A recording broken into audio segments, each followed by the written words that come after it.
We are back once again, guys. I am Joshua Fisher, along with Alexander Desopoulos, Nicholas Nax Kreider, and the Quan Cosby. This is the Horns Up podcast, talking Texas. So get your horns up, because here we go. We are back after a long weekend. We needed to take the Monday for a little breath. Quan pouted. Nick screamed. 100%. I cried. Toss cried harder. He almost shaved his head again, but he talked himself off the ledge. And here he is, Curly Sue with the backwards hat, looking fresh. We do have a special guest, and we are more pumped than we could be sad to have him on. One of the best defensive players we've seen at UT since we've been there. One of the highest recruits, too, in Indy right now, an NFL pick. We got Malik Jefferson joining the boys. Malik, how you doing, man? Great. Can't complain. It's life. We're alive. We're breathing. So true blessing. True blessing. Malik, you said you watched the game with Sam in the training room, right? I did. Well, we have. So actually, it's Sam, myself, one of the trainers that was working there at the time at Texas, and he's at Indy now. His name's Brian, and we were all sitting there watching. We were like, right before practice, because we had practice because we have a Monday night game, and so we practiced everything back a day, and so we practiced on Saturday, and we were like, man, right before practice, no worries. We were hyped at practice, practicing hard, everything going good. We get out, it's the third quarter, still Texas is up 38-20, and then after that, we're just complete meltdown. I was just like, I don't understand. So, hey, is Marcus not there anymore? Marcus isn't there. He's at Tennessee. Oh, gotcha. he had a big game this week too. He had some big catches. Yeah, Marcus has always been a good player. Yeah, man, good for him, bro. Man, that's wild. That game, I think you described it pretty good. Pretty hype. On cloud nine. First true game as a fan and not working it and all that. Oh, wow. Yeah, man. I was in the stands. It was cool. Some people like to sideline it. I guess occasionally I will, but I wanted to be up there with the people. Yeah. Man, and it was so live. Like, it was the loudest I've ever heard Texas people. I said that too to Nick. It was insane. And then we were all on mute. How it goes, man. That's the loudest game you've ever. I know, Quan, for you, like, probably the same thing. It's the loudest game I've ever played in because it's consistent. There's offense and like anytime your offense defense on the sideline getting adjustments, it's loud because one side is cheering and the next side is cheering for the defense. So it's just like you're never gonna get peace in that place. No, man. One of my buddies I was with said, man, and it was his first time being there too. He said, I've never heard somebody cheer so loud and passionately about a 3-yard gain. I mean, it's just everything is so emotional. And it was that, and it lived up to that. I'm telling you, it honestly lived up to everything on the planet outside of our team not winning. You know, it really was. To many people who didn't have a dog in the fight, I got so many texts saying, I'm sorry, but that was the best game ever. And I was like, no, I'm sorry, but no, it was not. So that was it. Like, I gotta ask both you guys as former players, when you hear a crowd go so crazy, obviously it juices you up. But there was a time when the Texas fans got really, really quiet when things start not to go our way. The team feels that, right? I mean, you guys feel that on the sideline, and how do you respond to that when there's no one making any noise? I don't know. See, in my games, they weren't like that. Our games, we were normally down and we came back. The one time we did win, we were up majority of the game, but it was still close. Blowing a 21-point lead, we've never had that. And I don't think I would even allow that to happen. And that's nothing against the players that are playing now. It's just I would, like, do something to make sure that we don't blow this lead. I don't care if we got to blitz every play. We're going to do something and make sure we don't blow this lead. You know what I'm saying? Well, you're going to stop the bleed. You're going to stop the bleed. I'm not going to just let these people come back and win this game on us. I'm going to try to do something. I'm not saying anything about these guys that played currently this year that they didn't do enough. I'm just saying, like, my attitude would have changed even if the crowd wasn't into it, because I would have been focusing on okay, now I need to take care of business. Now I need to think about everything else that doesn't have anything to do with me. Like the crowd, the fans, they're not there. Like me playing this play right now, that's what's important. And I think that if the players are thinking that, that's tough, because I would never kind of have that mindset. So. Well, and the thing about it too, it's not ever quiet in that stadium. So even though Texas is not cheering you on, that means that other side is insanely drunk and crazy and fired up. So me personally, to Malik's point, I know that's not my crew, but it's still every bit of a crazy crowd that actually still juices me up, because I'm cool with the fans yelling regardless. They sound the same for the most part, especially in that game. They just cheering on when somebody else does something. So making them shut up and get back to the burnt orange side screaming would have been certainly my goal. And yeah, we certainly, and by the way, if you think about the fourth quarter, that's when we went to the hostile side. And so they were certainly screaming and they were loud. So give them a reason to shut up and try to get to that other end. I think would have been my mindset too. Speaking of people who were in the stands, this is a question I had for Josh when we were sitting there. There was a lot of recruits in the stands, and both you guys were highly recruited. What does it mean for a recruit being there, and how does it affect their decision-making process, do you think, when they look at this game? I mean, what are some of the things you take away from a recruiting lens? I couldn't say that it would be my decision. You know, it's more like, okay, this is an experience once out of every season, but this is not my daily experience at a university or for it. You know what I'm saying? Like I wouldn't determine. That'd be very immature. You know, most kids are immature nowadays. It's ridiculous. They would base that off of one game. Oh my God, OU's better than Texas. Oh, that's for 1 year. Like you're going to be a part of that program, and everything may go downhill at that point, or your coach may leave, or so many different variables. So you got to think more than just one game and one atmosphere. Like I definitely would. Either team, I wouldn't like. I was recruited by both, so I wasn't. When I did go to the game, I was never like saying, "Oh, whoever wins is going to be my." Like, if you feel that way, then you should probably reconsider your recruitment. Oh, for sure. You might as well just flip a coin, right? Yeah, like, that's exactly right. Because 10 out of 10 times, like Malik said, you're going to be recruited. If you're recruited by Texas, you're going to be recruited by OU. If you're recruited by OU, you're going to be recruited by Texas.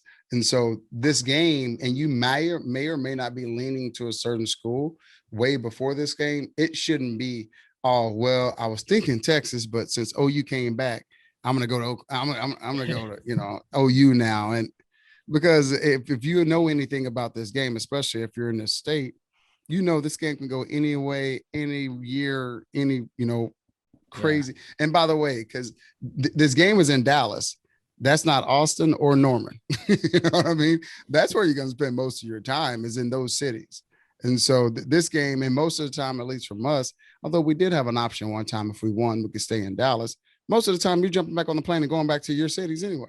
I wish we would have did that. Dude, it was so loud. Man, I'm from Dallas. Oh, my God.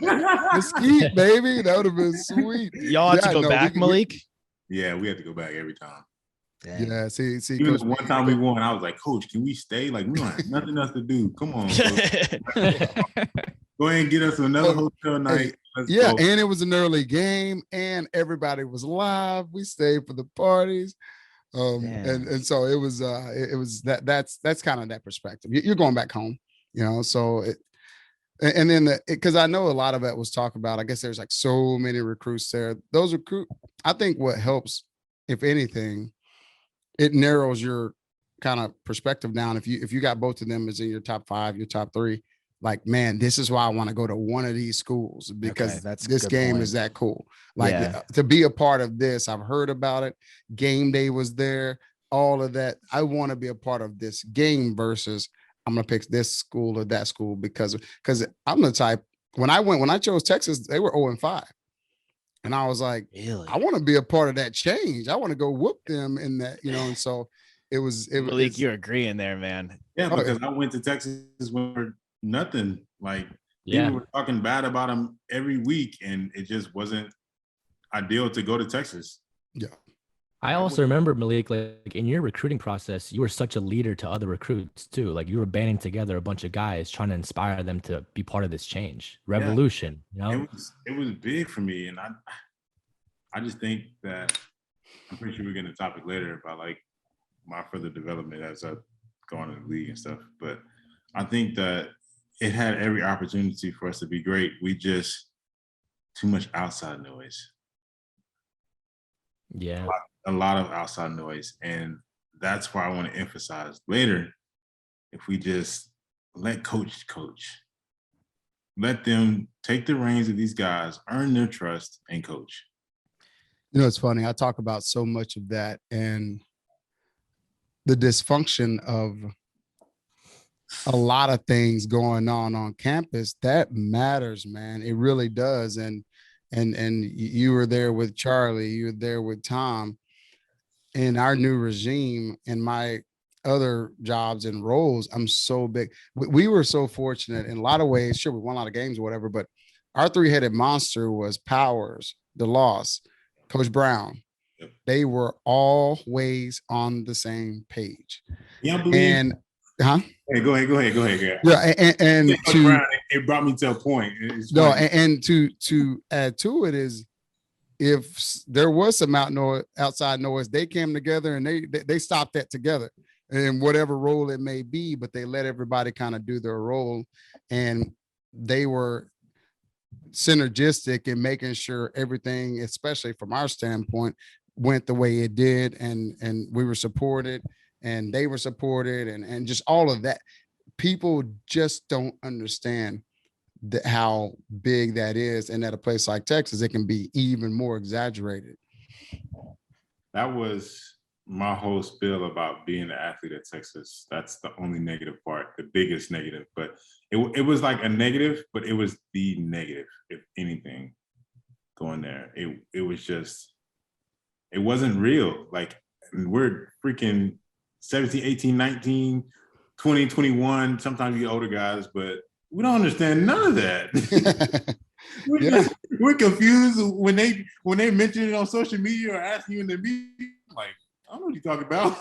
Yeah, it's different, man. And you know what's crazy about that? When I went to Texas, because Brown talked about it, he said, "Man, I'm telling you, you have NFL level, Yankees level. Man, you go to a presser." And now, when I started doing a lot of the radio stuff before, I'd go to these other stadiums and stuff, and I mean, you have 4 cameras on a good day, bro. You go to our Sark's Monday presser, he has 5 internet sites, somebody from Killeen and Waco, and 10 from Austin and San Antonio. I mean, it is truly like and by the way, when you're winning, that is glorious. They're the best questions and all of that. But when things aren't where they, people say they should be, it's a pain, man. And nowadays too, drama sells. So it's a very different media base than it was a ways back. But Sark seems to be handling it pretty decent. And I think administratively, we're in a real, no, I'll take that back. I know administratively, especially at the president level, they have like, all right, let them be who they are and do what they do. And we'll handle a lot of the other noise that you unfortunately have to deal with that we haven't even talked about. We know what the kids had to deal with last year. Come on, man. It was crazy, being a part of that committee. Yeah. So that stuff serves as a crazy distraction. But just y'all go play ball. Y'all go worry about this piece of it. Come on. So hopefully that's now getting back to where it's died down and everybody can focus on being a student athlete and taking care of business in that way. Yeah, absolutely. Maybe a way to describe it, Quan, would be complimentary administration, in the same way that we're always asking for complimentary football, and how that yields prosperity on both sides of the ball, just like it would for the athletics program and for the rest of the university, right? With that's my segue into back on the field stuff for the game. Quan, we were texting you before, and Josh, I think it's best if you bring it up because you're the one that said it and try and use the same framing. I'll die on the hill. I don't care. Look, come on, I want to hear it. Q, you and I have been boys for months. We've agreed on everything. We were bound to disagree on something. Look, I think first of all, a lot of like maybe just fan perception and watching the game from the stands perception, which is like why we ask you the recruiting question, Malik. Because in the fans' mind, the fans are going, oh no, the recruits are going to leave. And you guys are like, no, like if I'm deciding based off one game, I'm out of, you don't belong there almost. Like it's not like a part of it. But we're sitting there and maybe looking hindsight 2020, my phraseology was not the best. But I said to Q today, did we possibly score too quickly for our defense? And look, I know we got to get points, but our defense, it's just a lot. Nick and I are talking time of possession. We talk time of possession, and that caught up to us. And maybe it was a tempo issue because the turning point for me in the game was, the third down was nuts when they convert on that. The fourth down run for a 60-yard touchdown by the quarterback. But the biggest turning point in the game for me was when we were backed in our own end zone. Instead of running it with our Heisman caliber running back, he throws it 3 times and takes a 4-down possession in less than a minute. So I felt that we scored too quickly or moved too quickly, and that gassed our defense. Is there any validity to that, Malik? I think it's all within perspective. So when you put it like that, it's a little bit different, especially that's why listeners, that's why text is so funny, because that comes off very different than did we score too quick? And I'm sitting here going, well, let me see, if we block a punt and we get it at the 3-yard line, should we kneel twice so we run a little, time off the clock? So that no, hell no, we can score. And then I said to him, I said, let me see. Hey, offense, y'all really need to do better because y'all scored 48 points too fast. And when you put it like that, you're like, no. So ultimately, I think we talked about it in the complimentary ball.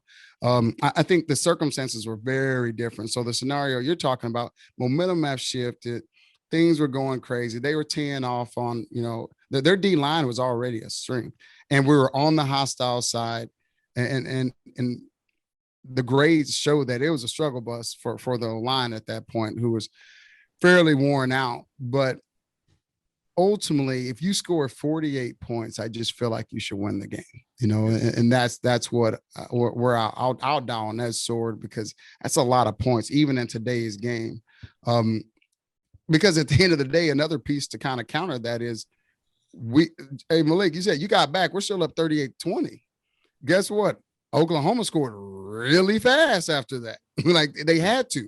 They had one quarter to score that fast, and they put up 35 or whatever, to win the game. So did they score too fast? No. But what happened was after they scored, we made some mistakes. We didn't help ourselves. Their defense started being lights out. So that's where I get where some fans and some friends, we all talk about it, but it's just the flow of football is just so crazy. And I don't think there's such a thing. The elephant in the room is if you score 48 points, you should win the game. And then that's what I think it truly is. And why I was like, no, there's not too fast.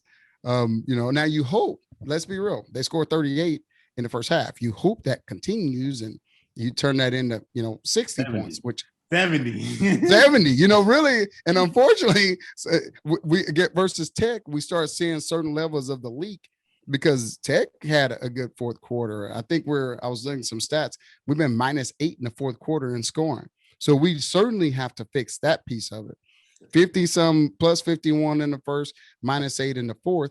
That's what we just need to score in general at that point, not so much fast or slow. Now, when we tied it up, that didn't take that long either, but it was just kind of the flow of the game that got a little crazy. And Malik, you got the defensive side of it. I would love to hear your perspective on the offense scoring fast or, 48. You just gotta, I don't know. In my opinion, you gotta figure it out. Keep your foot on the neck. That's it. You got to keep calling blitzes. You got to keep playing coverage. You got to play aggressive. Like if you give them any air to breathe, for example, if y'all watched the Monday Night Football last night. Oh yeah. We were beating them 25 to 9 or whatever. They came back in one quarter scored a 2-point, blocked the field goal. Like, that is prime example of, like, you have to keep your foot on. And I hate to give any, like, feedback, but Carson said it best. He's like, you got to keep our foot in their necks. Like, you can't let people breathe. And you can't. That's the truth. Yeah. If people get momentum, they find loopholes, they find things and people to attack, and they take advantage of it. Yeah. That's how this game of football works. Like, but to be a great elite, it has to be 24/7. You have to give 24/7 effort. You have to be passionate about it, and you gotta want to win, not to lose. Play to win. And I think that is most of the people's problem is they get fearful, try to do clock management, try to do whatever they can instead of just keeping their foot on the gas, throwing deep ball. Like, they had nothing to lose. Oklahoma had nothing to lose. Think about it. They were down 18 or whatever they were, chunking the ball. Yeah. 2 prayers, and the guy would push off or whatever, but it's football. I mean, the ref's not gonna call everything. Mm-hmm. Right. You gotta play aggressive. You gotta stay on top. You gotta try to fight for the ball. Like, you have to blitz. Bro, PI. Just don't let him catch a touchdown. Exactly. Take that 15-yard penalty because, again, at that point, the clock is still running. We get another chance. You get another chance. Yeah. Don't let them catch touchdowns. If you feel like they're playing aggressive, like I don't care if a corner is like, if situations like that where he's out leveraged or out beat and he has to hold or has to grab, hey man, you gave us another chance to go try to stop him. And they can fumble the snap the next play. you have a chance. Well, or the quarterback could throw a pick. I mean, like that. I think like you're alluding to, Malik. Anything could happen in a matter of seconds. We're up 14 points in under 2 minutes out of craziness, and they unload a bunch of craziness on their end. There's so many different plays that could happen in the course of a game, and there's so many different outcomes. Like, we're sitting there, hey, what if he fumbles a snap? Boom, he fumbles a snap. I mean, block field goals, block punts. Yeah, I mean, just kind of taking that penalty and giving yourself more life would have been great, but unfortunately, that wasn't the case. In the NFL, though, how have you been adjusting your game? Nick mentioned you were a leader in recruitment. You were a leader when we were there at Texas. How are you still translating your leadership abilities on the team in Indy? And yeah, how have you been making some adjustments to get back on the field? Oh man, it's been a whirlwind of emotions for me in the league, and oh man, I'm just so grateful for everything I've been through. You in my position, you'd be like, man, why are you not? Everybody else asked the question like, what's going on with you and stuff like that. And it's kind of good to kind of express that. My first year, I didn't know, I wasn't developed, honestly. And I can say that now, that I wasn't truly developed as a linebacker that could play in the NFL. It was mostly raw athleticism that got me through most of these things. And it wasn't like my play was bad at all, but it's just up here, it's completely different. You have to diagnose and think things 2 times fast. You got to basically know before the play is about to happen. You have to have some type of instinct of where they're going and what they're about to do. And my development in the playbook wasn't the same after going through 3 defensive coordinators in college or 2 defensive coordinators in college. Learning something that isn't defense in college that was like resonates to the NFL. That was not defense what I played my junior year. No offense, anything in college, but it's just not something that we do like in the NFL. And so when I got there, it was tough for me to adjust because I didn't really know anything. And as I'm going through the process, I get cut after my first year. I went to the Browns. I felt sorry for myself. And I was like, man, what am I doing? Like, did I do something wrong? Did they not like me? What was it? And I played for the Browns 8 games, get cut there because just not productive. And my whole mindset was not special teams. It was try to work your butt off to play defense. And that's all I cared about, which I did a really good job trying to learn the playbook and just studying and being back on it, learning defense, period. Ended up going to the Chargers, played the Chargers all last year, successful year. Now I'm at the Colts, but if I went back and told myself one thing was just stay on top, stay aggressive, love this, and treat it like a job. People say don't treat it like a job, but I treat it like a job because I'm passionate about it. And this is what I love to do. When you love to do your job, like y'all all have jobs, you love what you do, right? Like you don't sit there and wake up and be like, oh, I gotta go to work. Like, no, it's like, okay, I love what I do. Like I'm gonna get up and do my best to be able to serve people and help people. But my role here, like I'm a practice squad player and, I wish my preseason I could come back. I had a torn lat. It hindered me. I couldn't play the last 2 preseason games. I played the whole first preseason game with it. Didn't know it was torn. Just kind of went through it. I was trying to, at this point, you got to do whatever you got to do to make the team. And that was my whole objective. And so I played through it. Didn't know it. They sat me down for the next 2 weeks, and I was blessed that they gave me the opportunity to be on the practice squad because I have a home. I have somewhere to work. And, my leadership now and the things that I've been focusing on is just making sure that I give these guys the right looks, making sure I'm on top of my stuff. So whenever they go out and play, that they know exactly what's going to happen. And they're playing faster because they know that, because I've given them that look throughout the week. And just making sure I'm prepared just in case something happens, because with the injuries, with COVID, you can be called up right before the game. And yeah, it's just really important that if you're going to be a professional at something, you treat it as a professional way, regardless of what your status is, because all that can change in a matter of seconds, obviously, in our field. But it's just always be good to be prepared, because in the past, I was never prepared, and it hindered me. It made me a bad player, made me a lazy person. And so now I try to do my best to stay on top of everything. And that's in the community service I go to every week. I definitely make time for that, because I didn't have it at other places. This place does an amazing job with community service here. And I enjoy going to it every week. And I try to give back as much as possible, because I didn't have those opportunities in my first 3 years. And so it's been a great place to be at. I love this organization. It's a great organization. I can't say anything bad about it, honestly. Man, that's real. First, of course, proud of you, man. That's good stuff. And that's good perspective and growth. And it's funny, by the way, I was very, very, very, very briefly in that organization. And that's the thing about the league that people don't understand. Two pieces of this. One, we're going to dive back into what you talked about what your week is like. I want you to dive into a little bit more from a weekend standpoint. You're preparing them on every level. That matters big time. And you can earn some respect with those guys. And it's seen, you know that in the league, they care about it on every level. But even just being in an indie where they're having community service, where they take care of business, man, how crazy is it? It's all the NFL, right? Yep. But how crazy is it, the different organizations that you've been a part of? People don't understand that. It is insanely. It's crazy though. This is easy to explain, actually. You think about Texas and how elite Texas is, right? You think how they have everything you need, program-wise, players, blah, blah, blah, whole nine, organization. Sometimes when at the top, how we had the issues where we can't win and stuff like that, the top still matters here. The top is the most important here. Your owner, your GM, and then because your GM is going to make all your calls technically. They bring, hire, and fire everybody technically. And then like after that, it has to be the guys on the team that have to have camaraderie.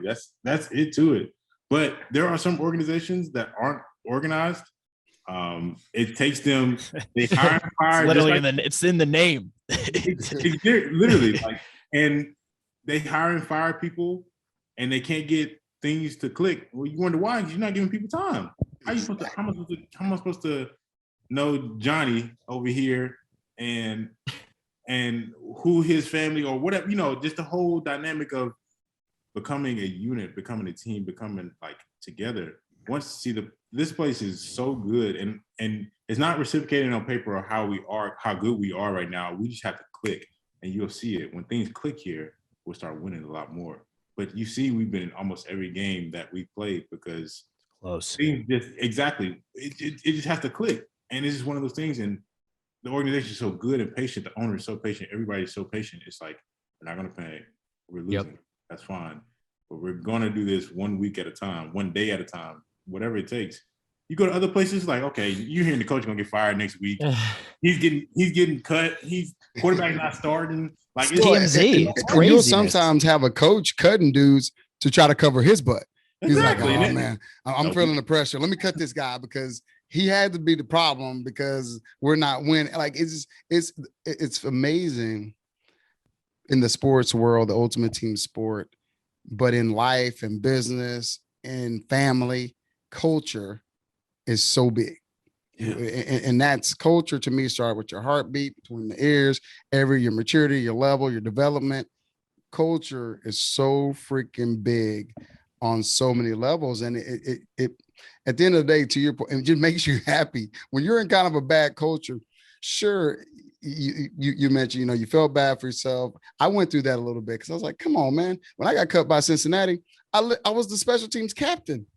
That's crazy. I was like, time out. So we did this point system. Oh, yeah, Darren Simmons. I actually texted him the other day. I was like, bro. Darren, that's my guy, man. Darren is so good. I'll play for Darren. If Darren gets a head coach job, I'll beg to go play with him. I don't care where he is. Because he gets it. He is and how much of a leader he is. Yes. Great dude, great coach. Great guy. And I texted him. I said, what in the hell happened in y'all game? And he was like, bro, I have no idea what that was when all the kickers missed, Mason and all them. But really, and he didn't almost quit. Like he has a family to feed. But when Marvin cut me, Darren was like, first of all, he didn't know. And he was like, what are we doing? He had a point system and I led every point. And he was like, this dude, what are you doing here? He's averaging 12.9 yards a punt return and 28 a kick return. I'm not sure what we're doing here, but that's a whole nother story. But certain organizations on a different level, it's just different, man. They run differently. That's why some of them also, not talking about one particular year, but if you look consistently, some of them win a lot more than others. And some Colts of them will have that 1 year they win and then they'll lose for 9, you know, because let's look at Tampa Bay. Yeah. Yep. 100%. I mean, you can guys, look back at any team. You can look back at any team for the last 10, 15, 20 years. There's a trend with a lot of them that have the same ownership and have the same up top high level. I mean, we're talking about the Colts right now. They have been a successful team in recent memory for the last 20 years. As long as we've been alive. And yes, of course, Peyton Manning was there for a while. You had Andrew Luck, but still, they were successful last year too. And there's a lot of injuries this season, and they've been in a lot of close games, but it's got to say something about the organization. Yeah, I mean, it's great. I have no complaints about it at all. And like my linebacker room, I'm competing against guys who've been together for 4 years. It's crazy. Like, they've been together I said, y'all are probably the only room in the NFL, and there's 3 years, 2 3-year guys, and then the rest are 4-year, and it's 6 total on roster. So it's 5 total. It was 3 that are 4-year, and then the other 2 were 3 years. But I said, y'all are probably the only team in the NFL that even has that number, like even close to that, like because nobody else would have that. You would have guys hired and fired like yesterday, regardless. Oh, it's funny. I told somebody once, I said, I don't think you get it. I didn't know a lot of people on my teams in the league because of the turnover was so crazy. Yep. And then what people don't understand too, that we're so separate. Like the offense, you ultimately come together with team meetings, maybe a team deal, but you're really, you never really see the other side. I mean, even I know, depending on the organization, even the lifting weights, it's so separate that you just don't get to know a lot of the people. And for me, and I know Malik, you all in Texas, the way we grew up at 1, Texas high school football, it's a brotherhood. 2, UT, it's a brotherhood. Like it was so weird. That's why you have to turn it into kind of a business perspective, because it's not going to be what we grew up playing for a long time. It's wild. Yeah, we had Jason Campbell on our other program maybe a year and a half ago. And it kind of got to the point like, hey, you're a first round pick. Like, why were you not the franchise quarterback? And he goes, the franchise, like, because he was at that point, Washington Redskin. And they were a dumpster fire on a consistent basis. So it definitely matters where you go. You were alluding to it earlier, Malik, some noise like up top and the separation between, hey, letting the coaches coach. I'm sure you've seen that like in Indy, letting Frank do his thing. Was that probably the biggest issue at Texas you felt of why? Yeah, I'd love for you to elaborate on it. It was, when I tell you it was night and day, and I don't even know if people know this stuff, but it doesn't matter now. Like, we're here for. Yeah, they want to hear it. I don't think people know this stuff, but the fact that Coach Herman came in, interviewed middle of the season, we found out about it as players, like, everybody talks. Nobody's gonna be silent. Found out that he interviewed while Coach Strong is still coaching. That's wild.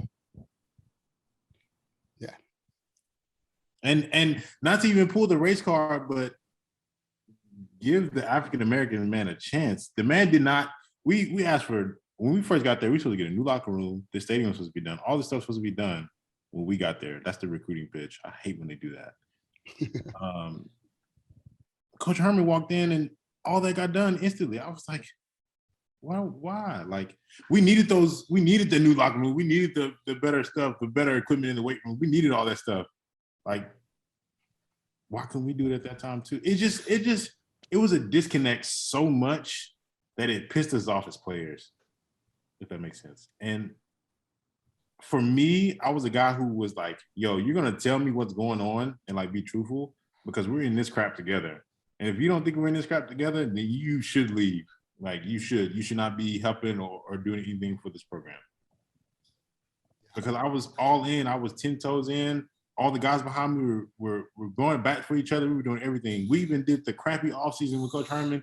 That was terrible. We hated it every second of it. Waking up in the morning, having to use the restroom just to be hydrated. And we've joked about that on the show before. Like, what? We had school in the morning, and we up taking piss tests at 6 in the morning. Before 6. Workout started at 6. So he told me I had to get up at 5:20 in my inconvenience, the restroom, more weight, drown myself with water, first of all, draining all electrolytes before I work out, just to make sure I'm hydrated. It's not even hot outside, 6 in the morning. Just to make sure I'm hydrated. And then I have to go to class and do everything. Oh, matter of fact, if I lose, I gotta eat this bad breakfast, which I never ate. I did not care. Went off campus, got me something to eat. Like, you're not gonna do that to my athlete. Like, that makes no sense. That doesn't show me winning and losing. Winning and losing shows me on Saturdays. Show me that in practice when we're doing drills, offense versus defense. That's winning and losing. Don't do that crap. That's why I get upset about off seasons, because you get so enamored about this little competition, these little skill drills and stuff like that. That's not football. Right. Mm-hmm. Go out there and hit and play and cover and score touchdowns and get interceptions. Like, that's football. Yeah. And so I understand what they're trying to do and build. One of the goals of this podcast. Go ahead. One of the goals of this podcast we wanted to do was bring on players from different eras of Texas, right? And we've talked about the Mac Brown era. We've talked about the Chuck Strong era and Tom Herman. And you have the opportunity to do both. And it seems like, from what I've heard, because I was under Chuck Strong too. I was a walk-on, and I can say nothing but great things about that man. But everyone that has ever been in the Tom Herman era seems like they were pissed off. It's the most pissed off era of Texas sports, I feel like. And I'm religious, so I'm forgiving. I'm very forgiving of everybody. And it took me a long time to forgive those guys, like, spiritually, because they upset me so much as a person. I basically felt like I was not who I was supposed to be. And I was so focused on just playing, like, with my brothers when I was out there on game day, and then getting the crap out of it. I didn't want to be there anymore. That was the first time my sophomore year, because that was my bad year. That's when all the stuff that was going on in the administrative part and everything like that. That was the first time I ever had to go see. I knew what stress was. I saw a psychiatrist, and I was like, am I going through something? It's like literally stress, like on my body, feeling my body. And I'm like 19 years old, 20 at that. And I'm like, why am I going through this? The feeling of depression and just the emotions wrapped around it. And it didn't help when we had a coaching change. It didn't help. We wanted him to come in and be like, hey guys, I'm here for y'all. Let's work together. Let's be a team. Not, all right, we're gonna blow this thing up, start going crazy. You're gonna do this my way, your no other way, like no type of camaraderie at all. And it's just like, that's exactly how I felt. I was just tired. I didn't want to deal with it, because it's just like he did not listen to us. We were willing to have somebody just motivate and lead us. That's all we needed, was some motivation and some leadership, but it wasn't there. Well, I mean, the level that you're making my skin crawl. Go ahead, Toss. no, I was just gonna say, that's it, man. I've never heard.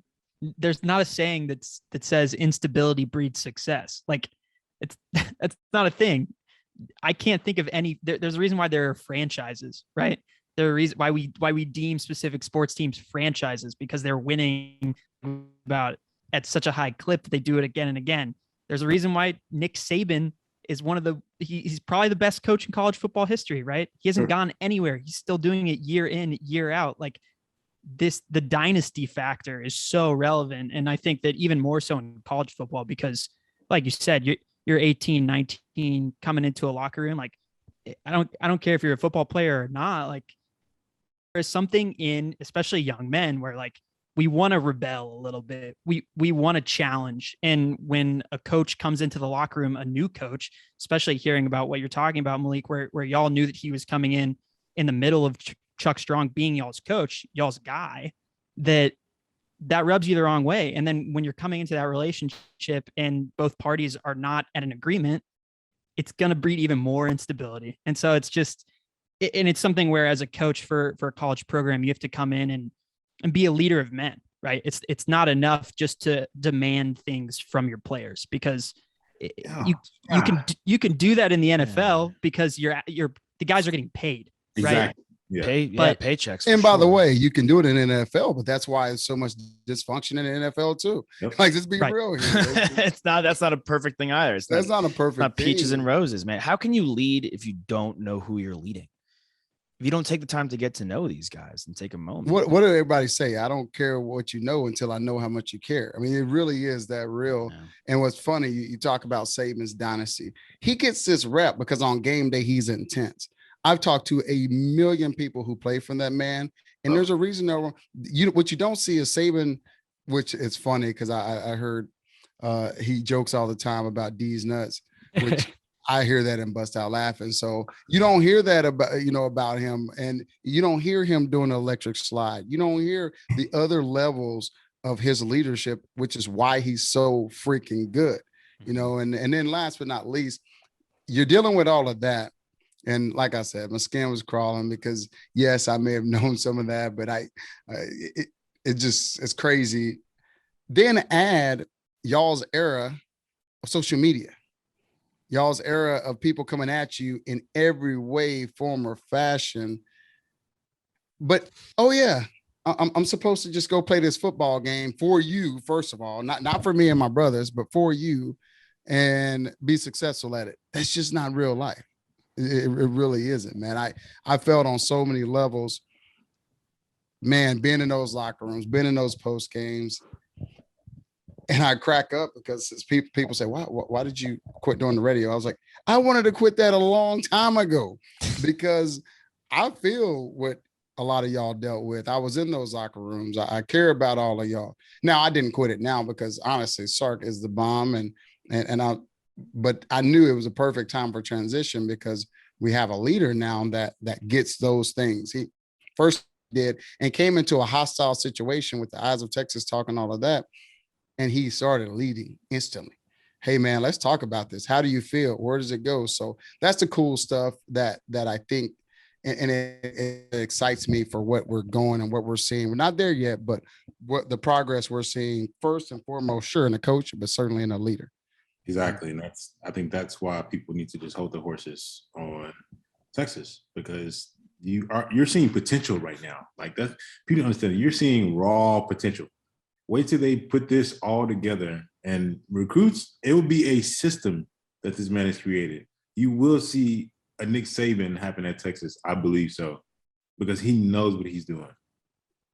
He really does. Yeah. Yeah. I mean, I love the point about if you're a recruit and you go to this game, how can you not want to go to one of these teams?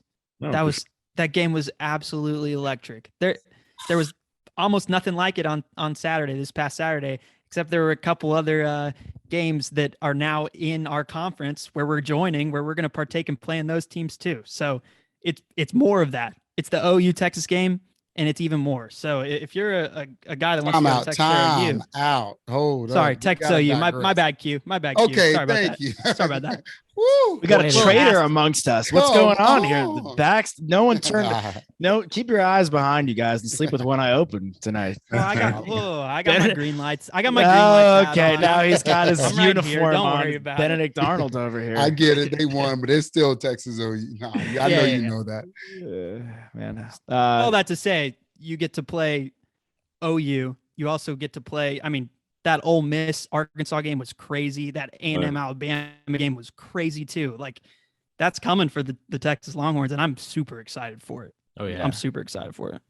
The vibes were good with the fans, I will say. I mean, Nick got Instagram followers from people in our section after we left. Like, they liked him that much. I was like, damn, Nick, you got new friends, dude. I was like, sweet. I think one thing I could say that if I went back and could tell the kids of Texas, and just any college athlete, prepare all year like it's a playoff game. Don't just choose one game to show up and play. That's a good one. Choose every game to show up and play. Because if everybody does that, that's how you win. You prepare every week the same to a high level, which I understand there's school and, don't even get me started on being a student athlete. But like, if you can do that and sacrifice the time, it would make your football knowledge better. You a better player and a leader.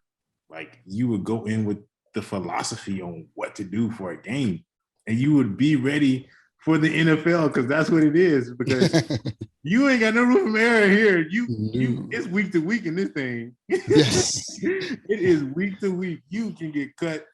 They can call me right now and be like, "Hey, we need your spot," and for no reason, we need your spot. And that's the reality of what that is. And it's funny you say that, because I used to talk to a bunch of middle schools and stuff like that about the national championship teams and the way we won. We prepared in June and July, just like we prepared in January, getting ready for that game. And we knew that that's what it was going to take. And what's funny, and I like Sark, because I hear a lot of talking about Big 12 championship and all of that. And we don't know if that's what it's going to roll to. We dang sure believe that we have the guys to get it done and the staff and all that. We didn't shy away. I promise you, Saban doesn't shy away from talking about the SEC championship, because you're going to prepare on a level. You're going to be, certainly confident in your preparation. And again, every single day, going against Ross, going against Griffin, going against Huff, we prepared as if, and you hear it's kind of cliche, but the game time sometimes was, listen, it's football. It's never easy.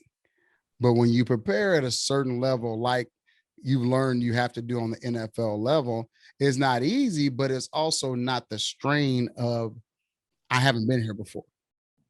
And if you even think about the last game, I think the kids now learning how to prepare on that level, when it got hostile, when the wheels start falling off, there's some growth that needs to be had so that it's not, so you can stop the bleeding. So you can say, you know what? No. This, I see what's happening. I'm gonna now. Don't do it on a level that you're gonna do it all, but do it at a level that you raise your game. It raises the next person's game and the next person's game, and then collectively, you make that 3 and out. You stop that drive, turn it into a field goal instead of a touchdown, and it leads to success. And so it's those little things like that, man. When I talk so much, when you talk so much about between the ears, that development, that level of development, I think on so many levels is a difference than where we are and where we hope to go. And by the way, we got an opportunity now to do it. TCU road game, Texas OU, crazy, emotional, insane game.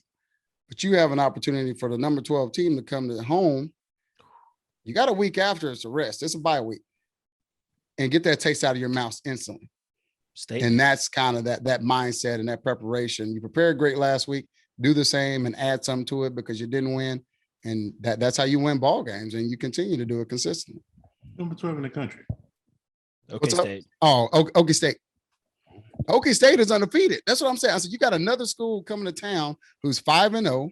They have Oklahoma on their jersey too. So a lot of Texas cats. You can, you can make up for it quick. I'm just gonna say this: we should have beat Oklahoma State my junior year. We had them their offense did nothing versus us. It was 13-10. Remember, we should have won that game. Yeah, there was a lot of nuts games when you were there, dude. So many close calls. I mean, like this past one, I mean, that's what we say about being like, just the part of being a Longhorn. It is the biggest roller coaster emotionally of all time. It's never easy. It's never, even like the TCU game where we were winning, it wasn't like smooth or easy. It's always, they always have to grab your heart, look you in the eye and be like, what do you want me to do with this thing type deal. But ending on some great notes, Malik, we always ask all of our guests this. What was your favorite memory as a UT Longhorn? It could be from you playing in the locker room, on the field, on campus, anything. You gotta go to another question. Let me think about that. All right. Well, we'll good. Look, I'm glad we're not getting a gut check answer and a thoughtful answer. We could stall, we can move, we could cut around. That's the beauty of podcasting, baby. There's so many of that. I would say there's a lot of them. Maybe an overarching feeling, because a big theme, I will say, if you want to kind of a little, phone the friend, a big theme we had Roy Williams from OU on, and he, there's a funny anecdote that would be at the beginning of the show. You said that you wanted to go to the fair after games, and when he was playing for OU, if they won, they can go to the fair, but if they lost, they were not allowed to go to the fair. And I would have loved if we did something like that. Yeah, like a reward system. I think, man, it's so much that happened in that time, me being like in school and everything. I definitely say, man, you can't, the big games we won, the Notre Dame game, the OU game, those are all awesome. But I just think, man, all the guys, the people I met in Austin, the people who, my sophomore year when I was going through what I was going through, that still supported me. I definitely think the most emotional, definitely impactful time was when my mom came and we played Baylor. Baylor was 7-0. We killed their season that game, and I did not start that game. But when I got in, like I felt completely different. I felt refreshed. Short story, my mom came in town because, I told y'all earlier I was dealing with some stressful things I didn't understand. It kind of makes me emotional, but things I didn't understand at the time. And as I was saying, I'm spiritual, and so my faith was off balance, and the things I was doing was off balance, man. We lose, I'd be going out and hanging out, just trying to feel something. And that's human nature. I didn't know these things though. I'm just 20 years old at this point, and it's human nature for me to be around people that make me feel better, not to feel lonely. And my mom came and saw me. We went to church. I met a new pastor, awesome guy, whole nine. I knew I wasn't gonna start, but I knew there would be a point in time where I got in the game. Got in the game, fans cheered me on, felt so unreal, and I just played. And I had my best game that season. So you balled out. I remember that game. Yeah. I had like 2 sacks, 2 tackles, 2.5 tackles for loss. I should have had a touchdown with Scoop and score, but they said that he forward progress or something. But it felt like taking a deep breath in life, and like I felt like a little bit of pressure was off of me, and I could finally just be a person again. Up until then, I didn't know who I was. I was just there. But for that story to still kind of like remind me now as a person what I went through, it's the same thing. You gotta keep the faith. You gotta, stay strong-willed, and you just gotta keep pushing through, even if it's painful. You gotta keep pushing through and find a way. And that's what I'm doing now, just finding a way, doing extra stuff, staying on top of my books, and just being prepared at any time. So it taught me a lot, that little small moment. So I definitely take that one. I like hard lessons. They impact me a lot more, because when I'm mentally weak and when I'm struggling with things, that's the time where I'm processing and taking notes and reminding myself, okay, when I come back to this and when I'm doing good, remind yourself how to stay on top of it and don't let it bring you back down. So pretty cool. I guess. I love that, man. Sir. That was awesome. Thank you. That was great, man. Appreciate that. I mean, it's like one of those things. That's why the questions. I think it's a good question because you could look at that Baylor game, and be like, oh, we could assume you like it because you had 2 sacks, but that deeper reasoning, we don't really ever get to see that behind the mask, behind closed doors. So thank you for sharing that. Thank you for sharing everything, dude. This was a super open conversation. We loved having you on, man. Wishing you the best out in Indy. Obviously, we'll be thinking of you throughout the season as a fellow Longhorn. And yeah, man, come back anytime. We'll be here, hopefully after a victory too, so we could be in a bit of a more rah spirit. But thanks for breaking down with us, man. Yeah, yes, sir, man. Always good to see you, fam. Tell Sam what's up too. Y'all keep grinding. Yeah, I surely will. Yeah, man. Proud of you, man. Thank y'all. Of course, brother. Thank you.